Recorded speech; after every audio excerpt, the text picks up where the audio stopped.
মাটির বোতলের যাত্রা শুরু হয় এক মুঠো নরম মাটি দিয়ে। মাটি জল মিশিয়ে গুলে প্রথমে ভালো করে ছাঁকা হয়। তারপর সেই তরল মাটি ছাঁচের ভেতর ঢেলে দেওয়া হয়। ছাঁচের ভিতরেই ধীরে ধীরে বোতলের পুরো আকৃতি তৈরি হয়, গলা, পেট, তলা সব একসাথে। ছাঁচ রোদে শুকোতে শুকোতে মাটি শক্ত হয়ে ওঠে, নিজেদের দাঁড়াবার শক্তি পায়।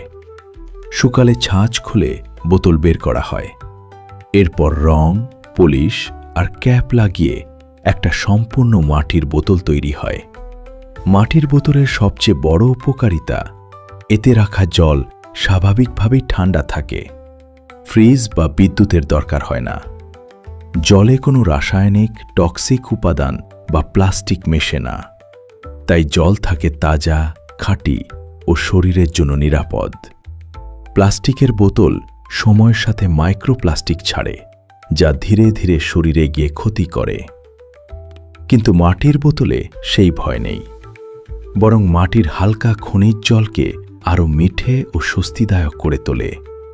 পরিবেশের দিক থেকেও মাটির বোতল একদম নিরাপদ। ভেঙে গেলেও আবার মাটিতেই মিশে যায়, প্রকৃতিকে দূষণ করে না।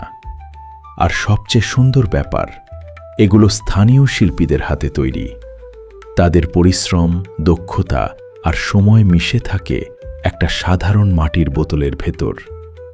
মাটির বোতল স্বাস্থ্যকর, পরিবেশ বান্ধব, প্লাস্টিকের থেকে অনেক ভালো, আর আমাদের দেশের মানুষদের হাতে তৈরি এক টুকরো প্রকৃতি।